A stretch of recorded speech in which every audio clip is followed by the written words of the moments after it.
దేవుని వారలారా, చాలా కాలం తరువాత దేవుని యొక్క ఉన్నతమైన వాక్యంలో నుంచి దేవుడు మానవాళి కోసం 66 పుస్తకాలుగా తన మనసును వ్రాయించాడు. క్రైస్తవులుగా మారిన ప్రతి ఒక్కరికి బైబిల్ అనేది ఒక ప్రామాణిక గ్రంథంగా, బైబిల్ యొక్క సారాంశాన్ని ఎరిగి నడుచుకొనవలసిన వారిగా క్రైస్తవులు ఉండాలి. ప్రియులారా, నిలబడిన వారు పడిపోతారా అనే అంశంలో ఈ ప్రత్యేకమైన కార్యక్రమంలో చాలామంది క్రైస్తవులు బాప్తిస్మము తీసుకుంటే సరిపోతుంది, క్రమం తప్పక దేవుని మందిరానికి వెళుతూ ఆరాధన కార్యక్రమాలలో పాల్గొంటే మనమంతా పరలోకం వెళ్ళిపోతాము అని ఒక భ్రమలో, ఒక అపోహలో బ్రతుకుతున్నారు. ఇక నిజానికి బాప్తిస్మము తీసుకోవటం అన్న ఆ కార్యక్రమం ఏదైతే ఉందో, మన జీవితంలో క్రీస్తులోనికి రావటానికి అది ఒక తొలిమెట్టుగానే బైబిల్ చెబుతుంది. బాప్తిస్మము తీసుకున్న వాళ్ళంతా పరలోకానికి వెళతారా అంటే, బాప్తిస్మము తీసుకున్న తర్వాత చేయవలసిన అనేకమైన దైవ కార్యక్రమాలు మన ముందున్నాయి. వాటన్నిటినీ చేస్తేనే తప్ప ఈరోజు క్రైస్తవులుగా ఉన్న మనమంతా పరలోకానికి చేరుకోలేం. కనుక బాప్తిస్మం తీసుకుంటే చాలు, దైవ కార్యక్రమాల్లో పాల్గొంటే చాలు, ఇంకా పరలోకానికి వెళ్ళిపోతాం అనే భ్రమలో, ఆ అజ్ఞానపు ఆలోచనల్లో ఎవరు బ్రతకకూడదు, ఎవరు అలాంటి తలంపుల్లోనికి వెళ్ళకూడదు అనే ఉద్దేశంతోనే బాప్తిస్మము తీసుకున్న వెంటనే కొంతకాలం వరకు ఆత్మీయతలో బలంగా ఉంటూ, కొంతకాలం వరకు విశ్వాసంలో ఎదుగుతూ, కొంతకాలం గడిచేసరికి విశ్వాసం నుంచి తొలగిపోయిన వారు ఎంతోమంది మన కళ్ళ ముందున్నారు. వాళ్ళందరినీ చూస్తున్నప్పుడు బైబిల్లో ఉన్న ఒక విషయాన్ని చూసిన తర్వాత చాలా భయం వేస్తుంటుంది. సహజంగా బాప్తిస్మము తీసుకున్న చాలామంది మన కళ్ళ ముందు ఈరోజు ఎంతో దిగజారిపోయిన స్థితిలో బ్రతుకుతున్నారు.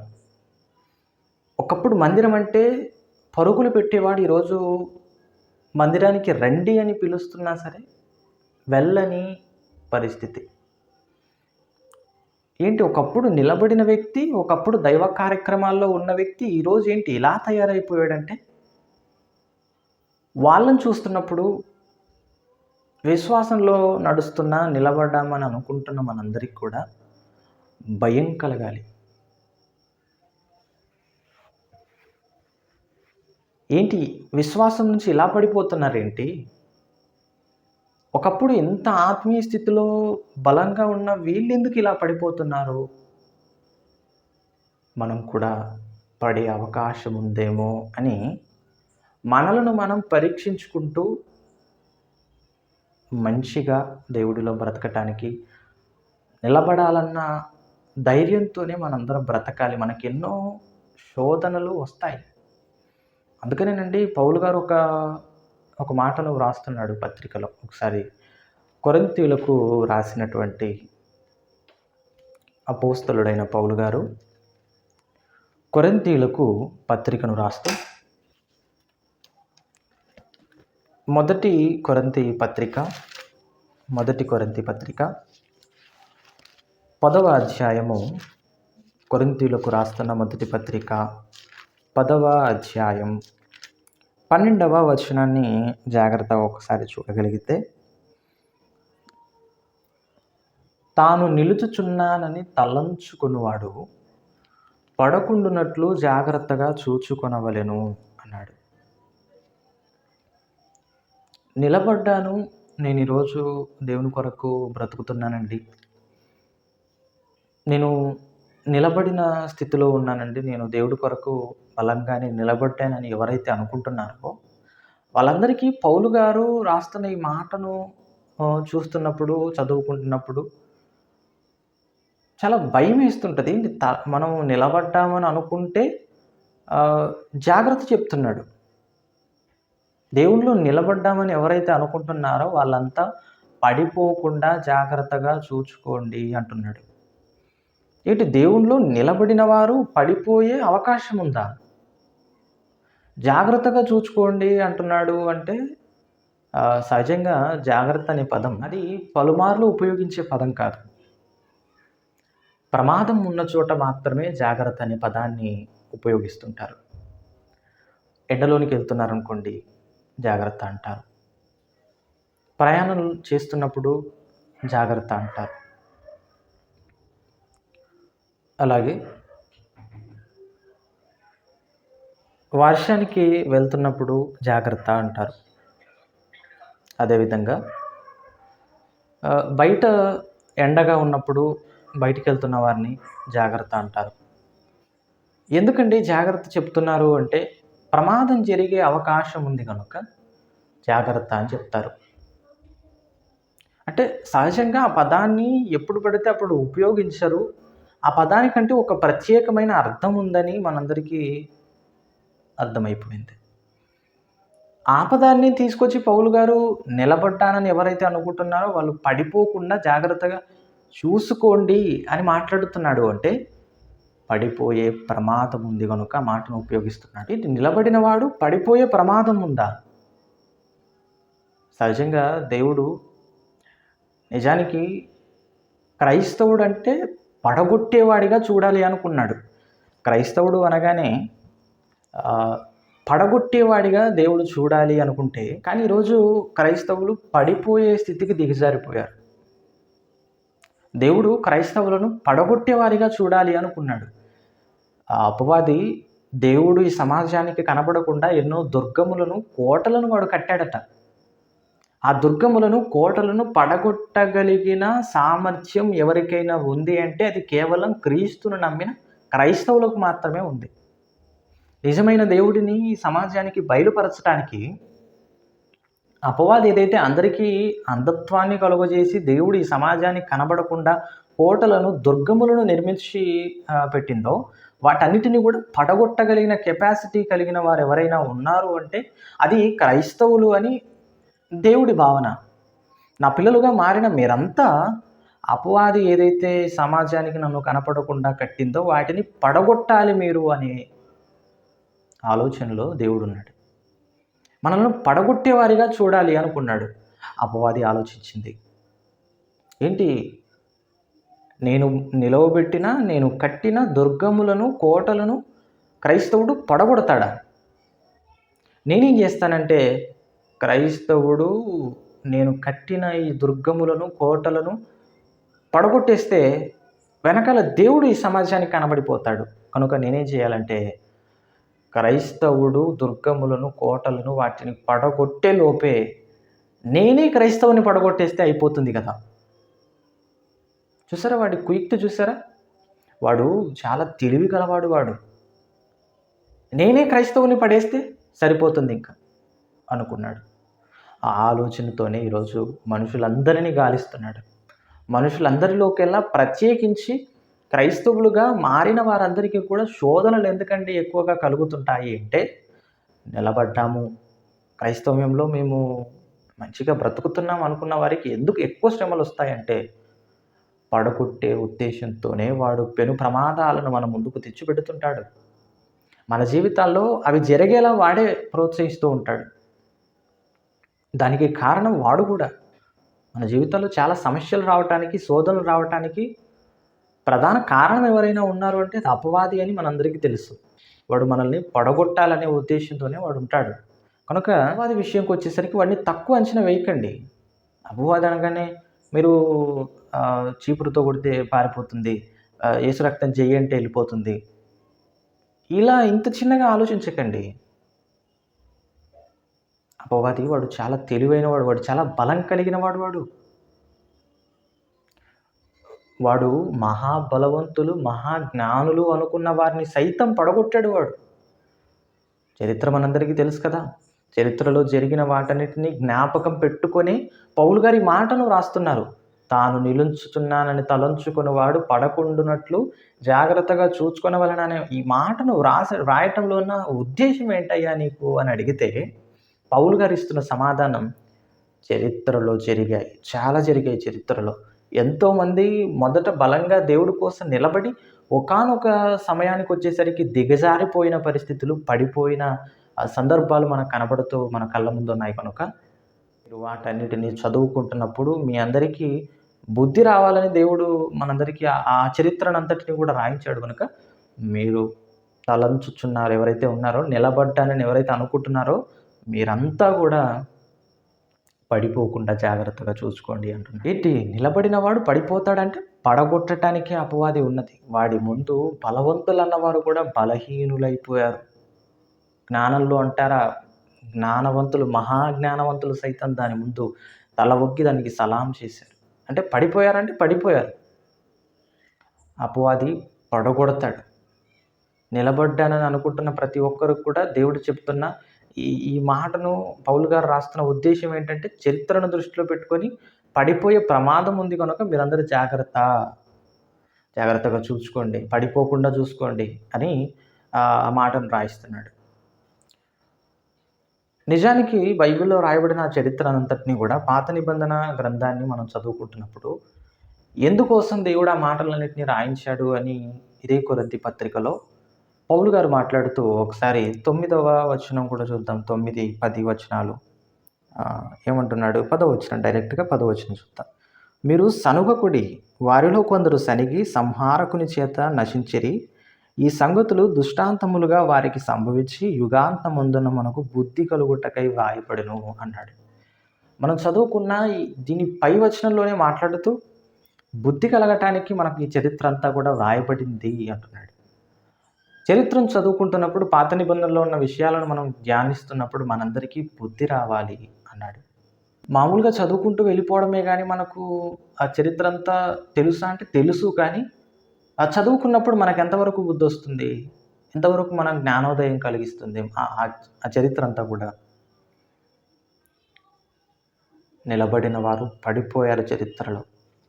కనుక మీరు వారిని చూసి బుద్ధి తెచ్చుకోండి. వారి జీవితాలు చూసారా, మొదట ఇంత ప్రారంభం చాలా బాగుంటుంది. ప్రారంభంలో ఆత్మీయతలు అంత బలంగా ప్రారంభించిన వాళ్ళు ఒకానొక రోజుకు వచ్చేసరికి ఆ దిగజారిపోయిన, పడిపోయిన పరిస్థితిని చూపించి మీరు ఇలా ఉండకండి అని దేవుడు మనందరికీ బుద్ధి కలగటానికి ఆ మాటలన్నింటినీ కూడా గ్రంథస్థం చేయించాడు. కనుక చదువుకుంటున్న మనం అంతా కూడా బుద్ధి రావాలి. రోమపత్రిక 5వ అధ్యాయానికి వచ్చేసరికి బోధ కలగాలి అంటాడు. రోమపత్రిక 15వ అధ్యాయంలో మనందరికీ కూడా బోధ కలుగు నిమిత్తం వాటన్నిటిని కూడా దేవుడు రాయించాడు అని మాట్లాడతాడు. చరిత్రను చూస్తున్నప్పుడు మనం బుద్ధి తెచ్చుకోవాలి. అవన్నీ మనకు బోధ చేస్తున్నాయి కనుక చరిత్రలో పడిపోయిన వాళ్ళు, నిలబడి పడిపోయిన వారు ఎంతోమంది ఉన్నారు కనుక మీరు జాగ్రత్త. నిలబడ్డామని మీరు పేరుకు అనుకుంటున్నారు కానీ నిజానికి మీరు పడిపోతారేమో, జాగ్రత్తగా చూసుకోండి. ప్రత్యేకించి ఇది నిలబడిన వారి గురించి మాట్లాడుతున్నాడు. నేను నిలబడ్డానని ఎవరైతే అనుకుంటున్నారో వాళ్ళందరికీ చేస్తున్న హెచ్చరిక, మీరు పడిపోయే ప్రమాదం ఉంది కనుక జాగ్రత్తగా పడిపోకుండా చూసుకోండి. పడిపోకుండా మీరు చూసుకోండి. చరిత్రలో మహాబలవంతులు అనుకున్న వారు సైతం దాని ముందు బలహీనులుగా మారిపోయారు. అపవాది పడగొట్టేశాడు. మనందరికీ మహాబలవంతుడు అనగానే బైబిల్లో సంసోను గారు కనబడతారు. సంసోను ప్రారంభం ఏంటి? ఆయన బలం ఏంటి? ఒక సింహమట ఎదురొచ్చింది, సింహంతో తలబడి దాన్ని మేకపిల్లని చీల్చేసినట్టు చీల్చేశాడు. ఈరోజు ఇండియాలో ఉన్నట్టుగా చిన్న చిన్న సింహాలు కాదు, ఆ రోజు ఆ దేశాల్లో ఉన్న ఆ ప్రాంతాల్లో ఉన్న సింహాలు చిన్నవి కాదు, చాలా బలమైనవి. ఒక్కొక్కటి కనీసం మనిషి హైట్ ఉంటాయి సింహాలు. అంత హైట్ కలిగిన, అంత బలం కలిగిన ఆ సింహాలను సైతం లొంగ తీసుకున్నాడు, చీల్చేశాడు. అంటే ఏంటండి ఆ బలం ఏంటండి అసలు? ఏంటయ్యా సంసోను, నీ దగ్గర ఉన్న బలం ఏంటి? సింహబలం అంటారు కదా, సింహబలం కలిగిన వాడు సంసోను. సింహబలం కలిగిన సంసోను ఒకానొక రోజు 300 నక్కలను తీసుకొని వాటన్నిటికీ కూడా తోకలు చుట్టి, జతలుగా తోకలు చుట్టేసి వాటికి నిప్పంటించి ఫిలిస్తీన్ల దేశం మీదకి, ఆ పంట పొలాల మీదకి వదిలేశాడు. వీటి నక్కలను పట్టుకోవడం ఏంటి? 300 నక్కలు. ఒకటి రెండు కూడా కాదంట, 300 నక్కలను పట్టుకొని తోకల్ని ముడేస్తున్నాడండి. ఏంటి ఆ ఓపిక ఏంటి ఆయనకు అసలు? అవేమైనా నక్కలు మామూలుగా అనుకుంటున్నారా? చాలా తెలివి కలిగినవి. నక్కలంటేనే చాలా ఉపాయం కలిగినవి అవన్నీ. అలాంటి నక్కలను కూడా 300 అంట మరి. 300 వాటిని పట్టుకొచ్చాడట. ఎక్కడ దొరికాయి మరి ఆయనకి? అన్నిటిని ఎతకటానికి వెళ్ళినప్పుడు ఎన్ని దుష్ట మృగాలు ఎదురుపడి ఉంటాయో, ఎన్నిటితో పోరాడుంటాడో. ఏంటి ఆ ధైర్యం ఏంటి? ఆ గుండె బలం ఏంటి? 300 నక్కలను కట్టేటప్పుడు అవేమైనా ఊకుంటాయా? ఆ కట్టు బాగా కడుతున్నామని అవేమైనా నిలబడతాయా కొద్దిసేపు? అవి అంతలా పోరాడుతూ ఉంటే కూడా వాటన్నిటిని సైలెంట్ చేసి మరీ కట్టేసి తోక అంటించేసి వెళ్ళిపోతున్నాడు, పంపిస్తున్నాడంటే ఏంటి ఆ బలం? వాటిని కూడా లొంగ తీసుకునే బలం. నక్కలు 300 వాటిని ఫిలిస్తీన్ల దేశం మీదకి వదిలేశారు. వదిలేసిన తర్వాత అనుకున్నారు, మనందరికీ కూడా సంసోన్ అనేటువంటి ఈ ఒక్క శత్రువుని మనం చంపేస్తే చాలు, ఈ ఒక్క శత్రువుని మనం అంతం చేసేసామంటే మన రాజ్యం అంతా కూడా నిలబడుతుంది అని ఫిలిస్తీన్లు ఆలోచించారు. వారికి వచ్చిన ఆలోచనతోనే ఒకానొకసారి సంసోను గారు పడుకున్నప్పుడు ఫిలిస్తీన్లు పట్టుకుంటారు. పట్టుకుని తాళ్ళతో కట్టేస్తారు. తాళ్ళతో కట్టేసిన తర్వాత ఇంకా పట్టుకెళ్ళిపోతుంటారు. తీసుకెళ్ళిపోతున్నప్పుడు అందరూ కూడా ఫిలిస్తీన్ల రాజ్యంలో ఉన్నవారు అనుకుంటారు, ఇంకా దొరికేశాడు మన విరోధి, మనకు ఇంకా పండుగ అని చాలామంది ప్రతిగానాలు చేసుకుంటూ వారి సంతోషంతో పండుగలు చేసుకుంటున్నారు, నాట్యం ఆడుతున్నారు, సంబరం చేసుకుంటున్నారు. దొరికేశాడు మా ప్రాణ మరణ శత్రువు అని, మరణ దేవత అని. అలాంటి పరిస్థితుల్లో సంసోను గారు దేవుడిని ప్రార్థించిన వెంటనే ఆయనకు వచ్చినటువంటి ఆ మహాబలానికి తాళ్ళు ఇలా అనేసరికి పెకిలిపోయాయంట, మొత్తం తెగి పడిపోయాయంట. ఏంటి ఆ బలం ఏంటి? మనం ఒక పురుకోసను కూడా తెంపలేము ఒక టయానికి. సడన్గా ఒక పురుకోసను తెంపరని ఆయన అంటే కూడా అవ్వదు మనతో. అంతటి బలం కలిగిన వాడు సంసోను. ఏంటి తాళ్ళను జనపనార తాళ్ళలాగా ఇలా తెంపేసేసాడట. ఏంటి ఆ బలం ఏంటి? అంత సింపుల్గా తెంపడం అంటే? ఎన్ని తాళ్ళతో కట్టింటారు? ఆయన గురించి తెలుసు కదా, ఇతను మహాబలవంతుడని. ఎన్ని తాళ్ళతో కట్టేసింటారు ఆయన్ని? ఎన్ని తాళ్ళతో కట్టేసినా వాటన్నిటిని తెంచుకొని మరి అందరినీ అప్పుడు కొడతాడండి ఒక్కొక్కరిని. మళ్ళీ ఖడ్గం ఏది లేదు, పచ్చి దవడ ఎముక దొరికిందట. పచ్చి దవడ ఎముక, గాడిద దవడ ఎముక దొరికేసరికి 1000 మందిని మట్టిలో కప్పేశాడు. మట్టి కల్పించేశాడు, మరణించేలా చేశాడు. అందరిని చంపేశాడంటే అందరిని చంపేశాడు. సినిమాల్లో అంటుంటారు కదా, ఒక్కొక్కటిని కాదు 100 మందిని ఒకేసారి పంపించు అంటారు. అంటే నా బలం ఏంటో చూపిస్తాను నీకు. 100 మందిని నేను ఒకటేసారి చంపేయగలను. నా బలం ఏంటో నీకు చూపిస్తాను. అది 100 మందిని కొట్టేయగానే మగధీరుడండి అంటారు. మరి ఈయనేమనాలి? ఈయన అసలైన మగధీరుడు అంటే 1000 మందిని మట్టి కరిపించేశాడు. 1000 మంది ఈయన ముందు నిలబడలేకపోయారండి. ఏంటి ఆ బలం ఏంటి? అంత బలవంతుడైన సంసోను గారు ఒకానొక రోజు ఒక స్త్రీ వ్యామోహంలో పడి చివరికి దేవుడు వదిలిపెట్టేశాడు. అసలు ఆయన జన్మ పరమార్థాన్ని మర్చిపోయాడు. చెప్పకూడని, ఎవరికి కూడా తెలియకూడని విషయాన్ని చెప్పేసి చివరికి ఫిలిస్తీన్లు వచ్చారు, పట్టుకున్నారు, తీసుకెళ్ళిపోయారు. 2 గుడ్లు పీకేశారు. తర్వాత విసిరేవాడిగా పనిలో పెట్టేసుకున్నారు. సింహ స్వప్నంలో ఉండేటువంటి సంసోను అనగానే ఫిలిస్తీన్లందరికీ కూడా సింహ స్వప్నం లాంటాడు. భయం. అంత భయం కలిగిన, అంత బలవంతుడైన వాడిని మనం ఎలా పట్టుకోవాలంటే చిన్న కుయుక్తితో ఒక స్త్రీ వ్యామోహంలో పడిపోయి, వారికి లొంగిపోయి, కళ్ళు పీకేయబడి, గురుడివాడిగా అయిపోయి, తిరుగలి విసిరేవాడిగా చివరికి మారిపోయాడు. ఏంటి ఆయన ప్రారంభం? ఆయన బలం ఏంటి? అలాంటి వాడు బలహీనుడిగా పడిపోయాడు అంటే మళ్ళీ ప్రార్థన చేసి ఆ బలాన్ని మళ్ళీ పొందుకొని అందరినీ చంపేశాడు, అది తర్వాత సంగతి. కానీ మొదట ఉన్న ఆయన స్థితి ఏంటి? మళ్ళీ చివరికి వచ్చేసరికి ఆయన పడిపోయినప్పుడు ఉన్న ఆ పరిస్థితి ఏంటి? అందుకని అంటున్నాడు, తాను నిలుచుచున్నానని తలంచుకొనివాడు పడకుండా జాగ్రత్తగా చూచుకొనుడి అనే ఆ పదాన్ని ఎందుకు ఆయన ఉపయోగిస్తున్నాడంటే, చరిత్రలో మహాబలవంతులు అనుకున్నవారు సైతం దాని ముందు నిలబడలేక పడిపోయారు గనుక, ఈరోజు నిలబడ్డామని చెప్పుకుంటున్న మీరేం బలవంతులు చెప్పండి? సంసోను కంటే బలవంతులమా మనం? సంసోను కంటే అంత బలం కలిగిన వ్యక్తులమా మనం? దేవుడు మనందరి జన్మ పట్ల ఒక కారణం కలిగి ఉన్నాం. మనమంతా కూడా కారణ జన్ములం. దేవుని పని చేయటానికి భూమి మీదకు పంపబడిన పిల్లలం. అలాంటి క్రైస్తవులంతా కూడా ఈ సమాజానికి దేవుని పరిచయం చేయాల్సింది పోయి, ఎవరి పనుల్లో వారు మునిగిపోయి విశ్వాసులుగా పేరు పొందుకొని మాత్రం బ్రతుకుతున్నారు కానీ, అసలైన దైవ కార్యక్రమాల్లో ఉండక, దేవుడి పని చేయక, ఆదివారం కార్యక్రమానికి వెళ్ళి రొట్టె ద్రాక్షరసం తీసుకుంటే అయిపోతుంది, ఇంక అంతటితో నేను పరలోకం వెళ్ళిపోతానని ఈ భ్రమ అనేది చాలా తప్పు. ఎందుకంటే విశ్వాసంలోనికి వచ్చి ఎంతోమంది పడిపోయిన వారు మన ముందున్నారు. వచ్చిన తర్వాత దేవుడి కొరకు చేయవలసిన అనేకమైన ఆ దైవ కార్యక్రమాలను చేస్తే తప్ప పరలోకానికి ఎవరు కూడా చేరుకోలేం. కనుక ఇంతటి బలవంతుడు కూడా ఒకానొక రోజు బలహీనుడిగా మారిపోయి పడిపోయాడు అంటే మనకున్న బలం ఏంటి? మనం ఎందులో గొప్ప? ఎందులో మనం అంత శక్తి కలిగిన వారం? మనం ఎంత జాగ్రత్త పడాలి ఇప్పుడు? అపవాది పడగొడతాడు, వాని ఉచ్చుల నుంచి తప్పించుకోవాలనే ఉద్దేశం మీలో ఎవరికైనా ఉందా? అసలు అపవాది ఉచ్చులు వేస్తున్నాడు, మీరు పడిపోతున్న ఆ సమయాల్లో మీరందరూ కూడా వాడికి లొంగిపోతున్నారన్న విషయం మీకు అర్థమవుతుందా అసలు? అర్థం చేయించదు అది. అలా అంధత్వానికి అమ్మ చేస్తుంది. అసలు మీరు పాపం చేస్తున్నారంటే కూడా మీకు ఎలా అనిపిస్తుందంటే చాలా బాగుంటుంది మీకు. అప్పుడు ఇచ్చే ఆ సంతోషానికి మీరు అన్నీ మర్చిపోతారు ఇంకా. అది పాపం అన్న సంగతే మీరు మర్చిపోతారు. చివరికి ఎలా మారిపోతారంటే పర్లేదు చేసుకోవచ్చు ఇంకా.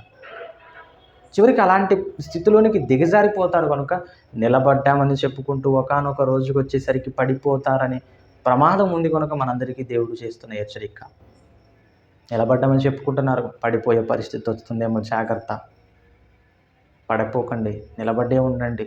నిలబడాలి అనే ఉద్దేశంతో దేవుడు ఎంతోమంది చరిత్రను మన కళ్ళ ముందు పెట్టాడు. సంసోనుకున్న బలం ఏంటి? ఆయన చివరికి వచ్చేసరికి తిరుగలి విసిరేవాడిగా అంత సామాన్యుడిగా మారిపోయాడు.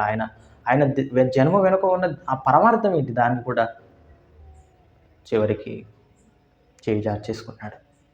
ఇశ్రాయేలును రక్షించేవాడిగా పుట్టిస్తే చివరికి ఆయన చివరికి పట్టిన గతి ఏంటి పడిపోయిన తర్వాత? కనుక నిలబడ్డామని చెప్పుకుంటూ చివరికి పడిపోయే ప్రమాదం ఉంది. మహాబలవంతుడు అన్నవాడు సైతం దాని ముందు నిలబడలేకపోయాడయ్యా. మీకున్న బలం ఏంటి? ఒకవైపు మహాబలవంతుడైతే మరొక వైపు మహాజ్ఞాని. మనందరికీ తెలుసు కదండి సొలొమోను గారు. ఆయనకున్న జ్ఞానం ఏంటండి? ఆయన జ్ఞానం ఏంటి అసలు?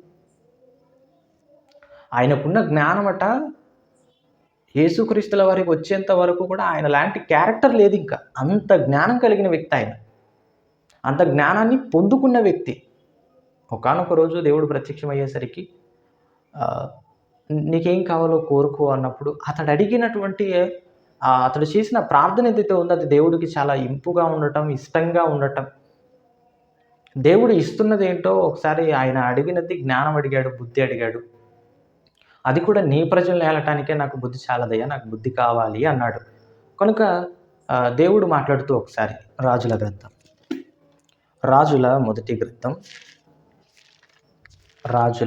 మొదటి గ్రంథం 3వ అధ్యాయం. రాజుల మొదటి గ్రంథం 3వ అధ్యాయం 12వ వచనాన్ని ఒకసారి జాగ్రత్తగా చూడగలిగితే, రాజుల గ్రంథం 3వ అధ్యాయం, మొదటి రాజుల గ్రంథం 3వ అధ్యాయము 12వ వచనంలో, నీవు ఇలాగున అడిగినందున నీ మనవి ఆలకించుచున్నాను, బుద్ధి వివేకములు గల హృదయమును నీకిచ్చుచున్నాను అన్నాడు. పూర్వీకులలో నీ వంటి వాడు ఒకడును లేడు, ఇక మీదట నీ వంటి వాడు ఒకడును ఉండడు అన్నాడు. బుద్ధి వివేకములు ఇచ్చాడు దేవుడు. ఎంత ఇచ్చాడంటే, ఎంతగా ఆశీర్వదించాడంటే, సొలొమోను గారిని ఎంతగా ఆయనకి ఇచ్చాడు అని ఆలోచించినప్పుడు, నీ వంటి వాడు నీ పూర్వీకులలో ఎవడు లేడు, ముందు పుట్టబోయే వారిలో కూడా ఎవరు ఉండరు అనేటువంటి ఆ మాట చూస్తున్నప్పుడు, ఏంటి ఆయనలాగా ఇంకెవరు లేరా? అంత జ్ఞానం కలిగిన వ్యక్త అంటే అవును.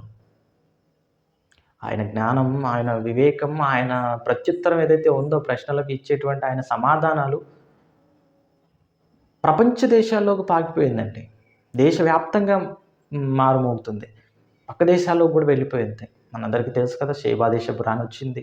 వచ్చి ఆమె వచ్చింది కూడా చాలా చిక్కుముడి కలిగిన ప్రశ్నలు తీసుకొనొచ్చిందట. గూఢమైన ప్రశ్నలు.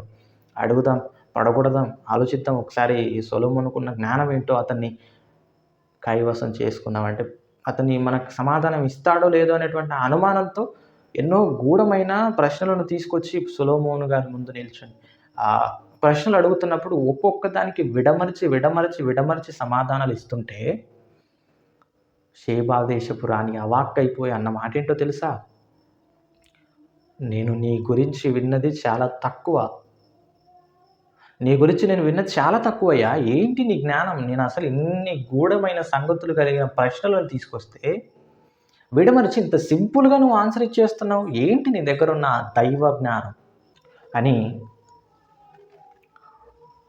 ఆయనకి ఇవ్వవలసినటువంటి ఆ దక్షిణ ఏదైతే ఆ బహుమానాలు ఏవైతే ఉందో అన్నీ ఇచ్చేసింది. నేను నీ గురించి విన్నది చాలా తక్కువ. దేవుడు మీ దగ్గర ఉన్నాడు. నీకు దేవుడు ఆశీర్వదించాడు నిన్ను. మీ తోడు దేవుడు ఉన్నాడని ఒప్పుకొని వెళ్ళిపోయింది షేబా దేశపు రాణి. కన్ఫ్యూజ్ చేయాలని వచ్చింది. ఆమె కన్ఫ్యూజ్ అయ్యి వెళ్ళిపోయింది. అన్నిటికీ కంక్లూషన్ ఇచ్చేశాడు. అన్నిటికీ ఆన్సర్స్ ఇచ్చేశాడు. ఇంక అడగటానికి ఏమీ లేవు. అందుకని వెళ్ళిపోయింది. అంతటి మహాజ్ఞానం కలిగిన వ్యక్తి సొలొమోను గారు. ఒకానొక రోజు చాలా క్లిష్టమైన పరిస్థితి ఆయన ముందుకు వచ్చింది. ఇద్దరు వేశ్యలు ఒకానొక రోజు బిడ్డల్ని కన్నారు. ఇద్దరు కూడా కన్న తర్వాత ఇద్దరు పక్కలో పెట్టుకుని పడుకున్నారట. పడుకున్న తర్వాత ఒక ఆమె పుర్లి, ఒక పిల్లోడు చచ్చిపోయాడు, ఒక బిడ్డ చచ్చిపోయింది. అప్పుడు ఆ చచ్చిపోయిన బిడ్డను తీసుకెళ్ళి తెలివిగా బ్రతుకున్న బిడ్డను తెచ్చేసుకుంది. చచ్చిపోయిన బిడ్డను ఆమె ఊళ్ళో పెట్టేసి వచ్చింది. ఒక వేశ్య బిడ్డను తీసుకొని చనిపోయిన బిడ్డను ఆమె దగ్గర పెట్టేసి వచ్చింది. అలాంటి పరిస్థితుల్లో చనిపోయిన బిడ్డను ఉదయాన్నే చూసుకునేసరికి ఈమె నా బిడ్డ కాదు అని ఆమె గొడవ పడటం, అదంతా అరవటం, ఇవన్నీ జరిగిన తర్వాత అది ఆ ఊరంతా పాకేసింది. అప్పుడు అందరూ కూడా ఇంక దీన్ని రాజు దగ్గరికి తీసుకెళ్ళాలనే ఆలోచనతో రాజు దగ్గరికి తీసుకెళ్ళారు. అప్పుడు సభలో అందరూ ఆత్రుతతో ఎదురు చూస్తున్నారు. ఏం సమాధానం ఇస్తాడు? ఎవరి బిడ్డ అని చెప్తాడు? అసలు ఏమని మాట్లాడతాడని ఆత్రుతతో ఎదురు చూస్తున్నారు. అందరూ ఆసక్తి చూస్తుంటే ముఖాలు అందరూ కూడా వెళ్ళబుచ్చుకొని చూస్తున్నారట సొలొమోను గారిని. ఏం చెప్తాడు? ఇవన్నీ విన్న తర్వాత సొలొమోను గారు ఇచ్చినటువంటి వాళ్ళందరికీ చెప్పిన ఒక మాట, కత్తి తీసుకురండి అన్నాడు. కత్తి తీసుకొచ్చి బిడ్డను రెండుగా చేసేసి ఒక ముక్క దానికి ఒక ముక్క దీనికి ఇచ్చేసేయండి అన్నాడు. అప్పుడు నిజమైన తల్లి, నా బిడ్డ చచ్చిపోవడానికి వీల్లేదు, అది తన దగ్గరనే ఉండని కానీ చంపకండి, దాని దగ్గరనే ఉండనివ్వండి అన్నాడు. కానీ సొలొమోను గారు అప్పుడిచ్చిన ఆ సమాధానానికి అప్పుడు ఆయన ఇచ్చిన తీర్పుకు రాజ్యంలో వారంతా సలాం కొట్టారు ఆయనకి. ఎందుకంటే క్లిష్టమైన పరిస్థితి. ఇలాంటి కేసులు అసలు ఏ అడ్వకేట్స్కి, ఎటువంటి న్యాయమూర్తులకు వచ్చి లేకుంటాయి. ఇంతవరకు కూడా 20 సంవత్సరాల నుంచి పెండింగ్లో ఉన్న కేసులు ఉంటాయి. కానీ సొలొమోను గారి ముందుకు ఏదైనా సరే వచ్చింది అంటే క్షణాల్లో న్యాయం చెప్పేసేవాడు. మళ్ళీ ఒక వారం ఉన్న తర్వాత రండి కేసు వాయిదా చేస్తున్నాయి, ఇవన్నీ ఏం లేవు ఆయన దగ్గర. తొందరగా చెప్పేయటం, ఆన్సర్ కూడా ఫాస్ట్గా ఇచ్చేస్తున్నాడు. అంత దైవజ్ఞాని. అప్పుడు ఇచ్చిన ఆ తీర్పు కండి అందరూ వణికిపోతారు. సొలొమోను గారికి ఏంటయ్యా ఆ తీర్పు, దానికి ఇచ్చేయండి అని ఏమంటుంది? సొలొమోను గారు అన్నారు, లేదు, ఆ బిడ్డను తీసుకొచ్చి దీనికి ఇవ్వండి అన్నాడు. ఆ బిడ్డను తీసుకురండి, దీనికి ఇచ్చేసేయండి అన్నాడు. ఆ బిడ్డ తల్లి ఇదే. అది కాదు దాని బిడ్డ తల్లి. ఎందుకంటే అక్కడున్న ఆ సందర్భాన్ని ఆలోచిస్తున్నప్పుడు నిజమైన తల్లి ఎవరు కూడా తన సొంత బిడ్డ, పసిబిడ్డ చచ్చిపోవాలని అనుకోదు. అందుకని పేగు తరుక్కుపోయింది. అసలు నా బిడ్డ బ్రతికితే దాని దగ్గరైనా బ్రతకని, కానీ చచ్చిపోవటానికి వీల్లేదు అనే ఆ బాధతో రాజు కాళ్ళ ఎదుట పడగానే రాజు ఇచ్చేసాడు ఇక తీర్పు, ఆ బిడ్డను తీసుకొచ్చి దీనికి ఇచ్చేసేయండి అని అన్నాడు. అప్పుడు అందరూ కూడా ఆయన దైవ జ్ఞానానికి భయపడిపోయారట. అప్పుడు దేవుణ్ణి మహింపరిచారట. అంతటి దైవజ్ఞాని మహా నిర్మాణానికి పూనుకున్నాడు. యెరూషలేము బంగారు దేవాలయాన్ని కట్టించింది ఎవరైనా, ఆ ఘనత ఎవరిది, ఆ చరిత్ర ఎవరిది అంటే సొలొమోను గారిదే. అంతటి ఘనత కలిగిన, అంత దైవ జ్ఞానం కలిగినటువంటి సొలొమోను గారు ఒకానొక రోజు వచ్చేసరికి పడిపోయిన వాడిగా కనబడతాడు. అసలు అన్య స్త్రీలను వివాహమే చేసుకోకూడదంటే 700 మంది రాజుల కుమార్తెలను భార్యలుగా చేసుకున్నాడట. 700 మంది అన్య స్త్రీలను వివాహం చేసుకున్నాడట. ఉపపత్నులుగా 300 మందిని మోహించి పెట్టుకున్నాడట, తీసుకొచ్చుకున్నాడు. అంటే మొత్తంగా 1000 మందిని, అది కూడా అన్యులను. అసలు అన్యుల జోలికి వెళ్ళకండి అని దేవుడు మాట్లాడుతుంటే అన్యులకి దగ్గరికి వెళ్ళి అన్యుల్నే చేసుకున్నాడంటే దేవుని మాటను తిరస్కరించాడు. ఇది ఒకటైతే దేవుడండి రాజుల గ్రంథం 11వ అధ్యాయం 9-10 వచనాలు చూస్తున్నప్పుడు 2 సార్లు ప్రత్యక్షమై మాట్లాడతాడట సొలొమోను గారితో. నువ్వు తప్పు త్రోవపడుతున్నావు, నువ్వు జాగ్రత్తగా, నువ్వు మళ్ళీ తిరిగి వచ్చేసేయాలి, నువ్వు పడిపోతున్నావని దేవుడు 2 సార్లు అతనికి చెబితే కూడా అతను వినలేదట. యెహోవా మీద నుంచి ఆయన హృదయము తొలగిపోయిందట. సొలొమోను గారి హృదయము యెహోవా మీద నుంచి తొలగిపోయిందట. అలా తొలగిపోయిన ఆ పరిస్థితుల్లో దేవుని మర్చిపోయాడు, దేవుని ఆజ్ఞలను మర్చిపోయాడు, అని విధులను తిరస్కరించేశాడు. దేవుడు కోపం వచ్చింది. నీ సంతానం ఇక ఈ సింహాసనం మీద కూర్చోదు, నీ దాసుడు కూర్చుంటాడని అతనికి వచ్చిన శాపం అది. సొలొమోను గారు అంత మహాజ్ఞానం కలిగిన వ్యక్తి ఒకానొక రోజు వచ్చేసరికి పడిపోయాడండి. మహాజ్ఞాని అనుకున్న వారిని అది పడగొట్టింది అంటే, విగ్రహాన్ని కూడా మొక్కుతున్నాడట. ఆ అన్య స్త్రీలను వివాహం చేసుకున్నాడు కదా, మరి వాళ్ళు ఇంకా పెట్టే టార్చర్ పడాలి కదా, మరి ఇంకా తెచ్చేసుకోండి అన్నాడట. విగ్రహాలకు కూడా అనుమతి ఇచ్చాడంట. విగ్రహాలకు అనుమతి ఇచ్చిన తర్వాత వాళ్ళు భార్యలు అన్నారట, రావా అన్నారట, కన్నెర చేశారంతే. వెళ్ళిపోయాడు, వాళ్ళతో పాటు కొంగు పట్టుకొని వెళ్ళిపోయాడంట.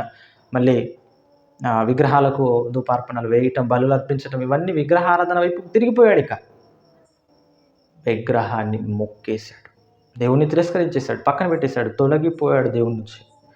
ఏంటి మొదట ఉన్న ఆ జ్ఞానం, దేవుడి మీద ఉన్న భక్తి, ఆ శ్రద్ధ చివరికి వచ్చేసరికి ఏంటయ్యా నీ గతి?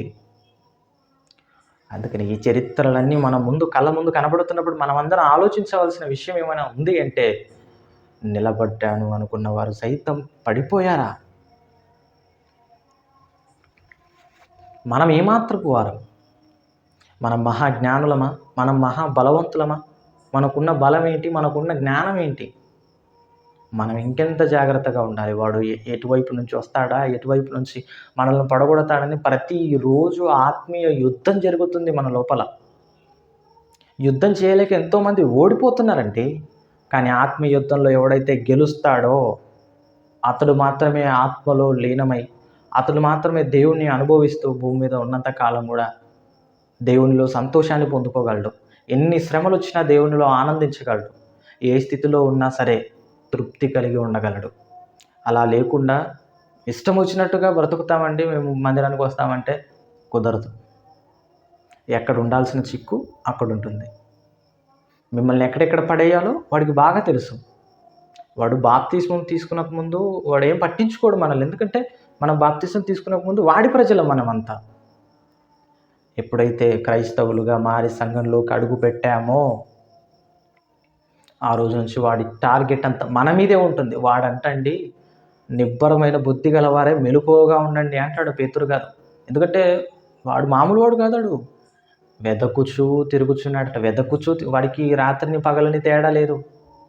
రాత్రి పూటైనా నేను పడగొట్టేయచ్చు, ఉదయం పూటైనా నేను పడగొట్టేయచ్చు. కనుక 24 గంటలు మీరు జాగ్రత్తగా మిమ్మల్ని మీరు పరిశీలించుకుంటూ ఉండాలి. నిలబడ్డానా, పడిపోయానా? నిలబడిన వారు ఎంతోమంది పడిపోయారు, పడగొట్టాడు వాడు. ఈరోజు మనకు వస్తున్న శోధనల వల్ల, మనకు వస్తున్నటువంటి ఆ కోరికల వల్ల, ఆ ఆశల వల్ల మనం కూడా ఏమైనా పడిపోయే వారిగా ఉన్నామా? మన మాటలో, మన చూపులో, మన పరివర్తనలో, బైబిల్ చదవకుండా, ప్రార్థన చేసుకోకుండా, అన్నిటికీ నిర్లక్ష్యాన్ని చేసేసుకుంటూ, అన్నిటిని దూరం పెడుతూ మనం ఒకవేళ ఏమైనా దేవునికి దూరంగా జరిగి ఉన్నా మీరందరూ ఆలోచించుకోవాల్సింది, మీరు నిలబడి లేరు. నిలబడ్డాను అనుకున్నవాడు బైబిల్ చదువుకుంటాడు, ప్రార్థన చేసుకుంటాడు, దేవుని స్తుతిస్తూ ఉంటాడు. ఎలాంటి పరిస్థితుల్లో ఉన్నా ఆత్మీయ ఆలోచనలు కలిగి ఉంటాడు.